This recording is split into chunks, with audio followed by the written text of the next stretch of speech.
You write a message, you read it once, then again. You change one word because it sounds too cold. Then you change it back because now it sounds too needy. You finally hit send. And immediately, your brain starts asking questions. Was that weird? Did I say too much? Why haven't they replied yet? 10 minutes pass, and somehow your mind has already created 3 explanations for why this person is upset with you. Or maybe you walk into a room and someone looks in your direction. Nothing happens, they just look. But suddenly you're thinking about your clothes, your hair, the way you're standing, even what to do with your hands. You say something completely normal during a conversation. Everyone moves on. But later that night, your brain brings it back. Why did I say that? They probably thought I was an idiot. Sometimes it feels like an invisible audience is following you, watching, judging. So why do we care so much about what other people think? Why can one strange look ruin your mood? And why can the opinion of someone you barely know feel more important than your own? Let the duck explain. First, caring about what other people think is not a flaw. Your brain is supposed to care. Human beings survived in groups. For most of our history, acceptance meant protection, cooperation, and support. Rejection could be dangerous. So the brain became highly sensitive to social signals. Who is smiling? Who turns away? Who suddenly sounds irritated? Your place in the group mattered. The problem is that this alarm system is still running. Today, one coworker giving you a strange look does not threaten your survival. A friend replying with okay instead of okay is not a life or death event. But your nervous system may not make that distinction immediately. It detects possible rejection and says, important, figure this out. That is why a tiny awkward moment can feel much bigger than it actually is. But the real problem is not that you care about other people's opinions. Everybody does. The problem begins when other people's approval becomes the main way you decide whether you are okay. Imagine a duck trying on a new jacket. The duck looks in the mirror. It likes the jacket. Then one thought appears. What will people think? Now the duck imagines someone laughing, staring, or whispering. So it takes the jacket off and chooses something safer. Something that does not really feel like me, but probably will not attract attention. And that is where a small shift happens. The question stops being, what do I like?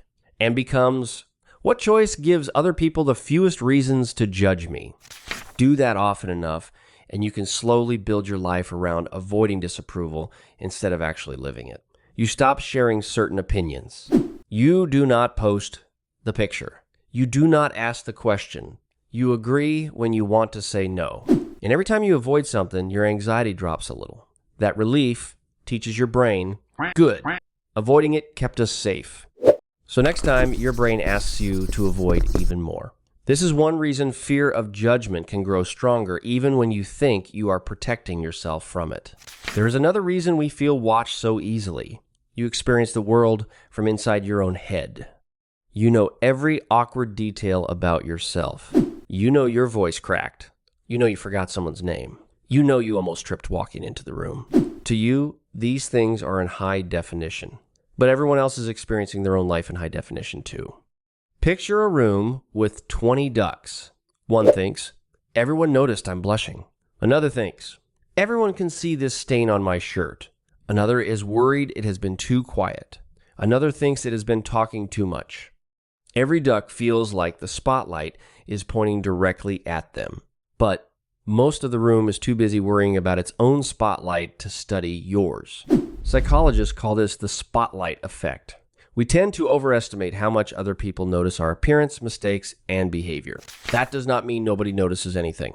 People do judge. People misunderstand. And sometimes people will genuinely dislike something about you. The goal is not to convince yourself that nobody is judging you. The healthier goal is learning that someone else's judgment does not automatically become the truth about you. Imagine you tell a joke and one person does not laugh. Your anxious brain rarely says, that joke was not for them. It says, I'm not funny. One person had one reaction to one moment. And your brain turned it into a statement about your entire personality. Someone does not text back. I'm annoying. Someone disagrees with your idea. My idea was stupid. We take one small piece of information and turn it into a verdict. And most of the time, you do not even know what the other person is thinking.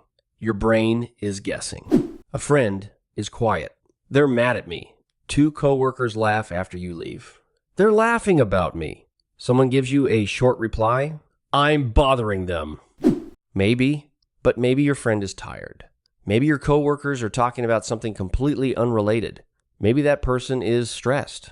You cannot read minds. But when you fear judgment, your brain hates leaving the answer blank.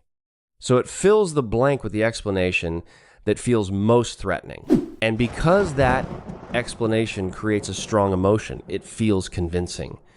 I feel embarrassed, so I must have embarrassed myself. I feel rejected, so they must be rejecting me. But feelings are not security camera footage. They tell you what is happening inside you. They do not give you direct access to someone else's thoughts. For some people, this pattern starts early. Maybe mistakes were mocked, or approval depended on being polite, successful, quiet, or easy. A child can learn a simple rule. If people are happy with me, I'm safe. That rule can follow you into adulthood, where the old social radar keeps asking, did I disappoint anyone? Did I do something wrong? This is also why some people feel intense guilt when they say no. Not because they actually did something wrong, but because someone else became disappointed.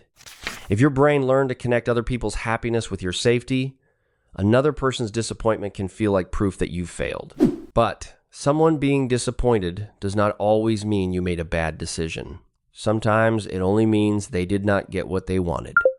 Imagine a friend asks you for help on your only free day. You are exhausted, so you say no. Your friend looks disappointed. Immediately, your brain says, you're selfish. But 2 things can be true at the same time. Your friend can be disappointed, and you can still be allowed to rest. They are allowed to have feelings. You are allowed to have boundaries. You do not need to erase your needs every time someone dislikes one of your choices. So, what do you actually do with all of this? You probably cannot stop caring about other people's opinions completely. And you do not need to. Feedback matters. Relationships require awareness.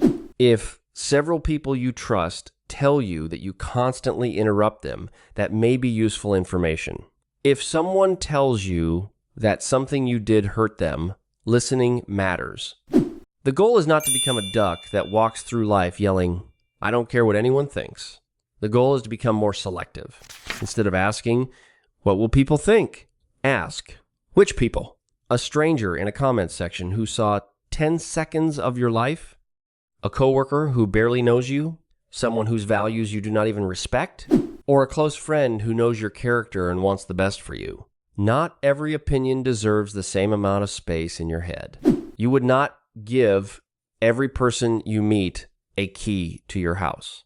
So why give every person you meet a key to your self-worth? A better question is there information here that can genuinely help me? If yes, use it. If the feedback is specific, reasonable, and comes from someone worth listening to, consider it. If not, you do not have to carry it around for the rest of the day.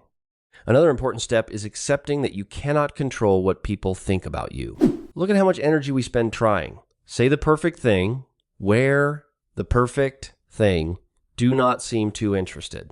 Do not seem too distant. Be confident, but not arrogant. Funny, but not annoying. Kind, but not weak. Honest, but not rude. Interesting, but not weird. This is an impossible game because different people want different versions of you. One person thinks you are too quiet. Another thinks you are calm. One thinks you are too emotional. Another thinks you are passionate. One thinks your honesty is rude. Another trusts you because you are direct. There is no version of you that receives universal approval. You can spend your whole life sanding off every unusual edge and someone will still find a reason not to like you. So try a small experiment. The next time your brain asks, what are they going to think about me? Do not argue with it. Do not immediately reassure yourself that everybody loves you. Just say, they might think something. That is it. Maybe they will. People are allowed to have thoughts about you. You have thoughts about them too, but another person's thought is not a command. It is not a law. It is not a diagnosis. And it does not create an obligation for you to change. Practice this in small ways. Send the normal text without editing it 15 times. Ask the question even if it might sound obvious. Wear the thing you actually like. Say no without writing a legal defense for your decision. Your brain may tell you to fix it, explain yourself, or make sure nobody is upset. That discomfort does not mean you made the wrong choice. Sometimes it simply means you are doing something unfamiliar. And each time nothing terrible happens, your brain gets new evidence. I can survive being misunderstood. I can survive an awkward moment. I can survive not knowing exactly what everyone thinks. That is the part people often miss. Confidence is not believing that everyone will approve of you. Confidence is knowing you can handle it when they do not. Because somebody will judge you. Somebody will misunderstand you. Somebody will think you are too loud, too quiet, too serious, too emotional, or too distant. Somebody will dislike your joke, your opinion, your boundaries, or your choices. And you will still wake up the next morning. Your life will still be yours. Freedom does not begin when everybody finally approves of you. It begins when universal approval stops being the price you charge yourself for being yourself. Listen to people who love you. Accept useful feedback. Correct real mistakes. Apologize when you genuinely hurt someone. Grow. But do not turn every raised eyebrow into a courtroom.